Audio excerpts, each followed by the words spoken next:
is a lamp unto my feet, and a light unto my path.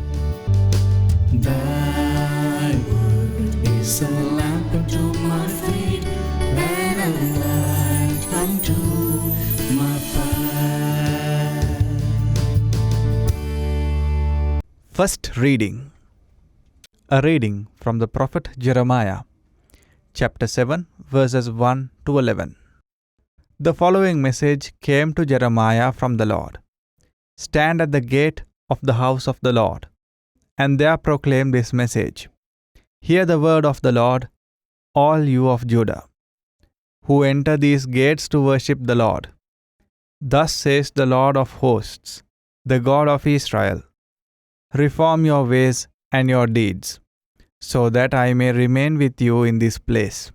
Put not your trust in the deceitful words. This is the temple of the Lord, the temple of the Lord, the temple of the Lord.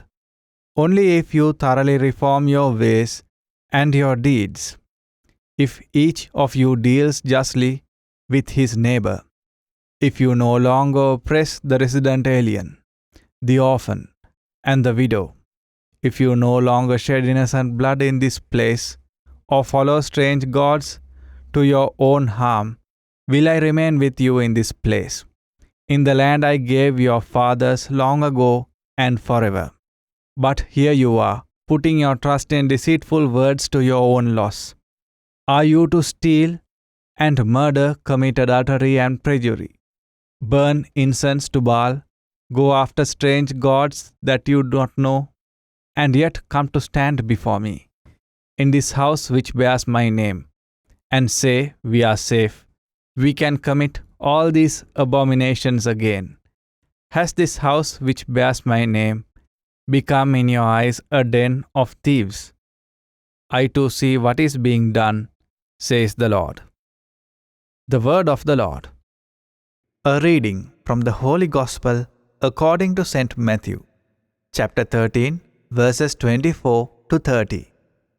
Jesus proposed a parable to the crowds. The kingdom of heaven may be likened to a man who sowed good seed in his field.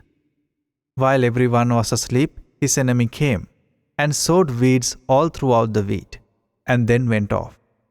When the crop grew and bore fruit, the weeds appeared as well.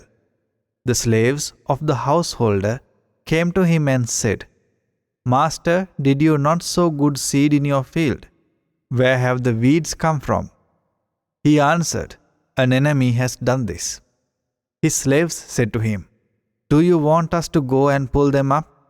He replied, No. If you pull up the weeds, you might uproot the wheat along with them. Let them grow together until harvest. Then, at harvest time, I will say to the harvesters, First collect the weeds and tie them into bundles for burning, but gather the wheat into my barn. The Gospel of the Lord. There is a common saying that goes on, every dark cloud has a silver line. So, on this manner, I also thought about why this cannot be on the other side. Every silver cloud has a dark line. Why cannot it be? Every silver cloud has a dark line. It is very much given to us today in the parable that Jesus explained to these people, that sowing good seed, and then among these good seeds we find bad seeds as well, or we find weeds as well. So it came to my mind, even we find in the lives of saints, we would rather say they are silver clouds where they lived holy lives, but still for all, even they had these dark lines, they had these at times bad qualities or some addictions in their lives, later or earlier they would have.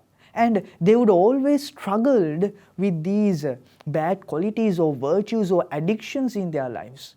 At some point, these saints, they came up, they came over, and they challenge themselves in order to overcome these bad virtues, addictions in their lives.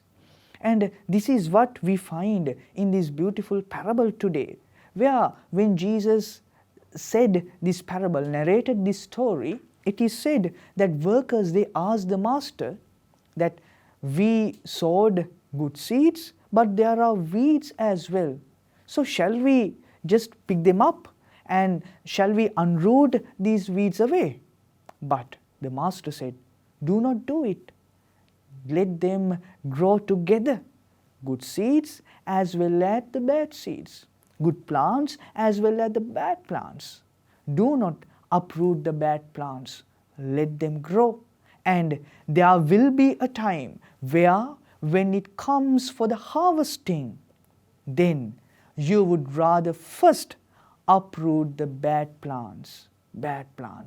Therefore, my dear friends, we cannot judge a person with the virtues that person has. At times, he would be a person who has good qualities, but inside of him, apart from all these good qualities, he or she may have a bad quality, and we cannot just say he's a bad person, not counting those beautiful qualities that they possess. No, my dear friends, there will be a time that the Lord will uproot the bad in us. The Lord will uproot the addiction in us. We need to fight with them. We need to fight with those that what these beautiful saints did. Read the beautiful stories, the life stories of these saints. They had some dark line in their lives. At times these dark lines, they were hidden. They were not known to the others. But we find in their own writings, in their own diaries, where they have written about this inner dark side of these saints. But they struggled and they fought till the end. And there is a time where the Lord will uproot the bad seeds, the bad plants in us. Till that time, let us fight. Let us fight knowing that every silver cloud has a dark line.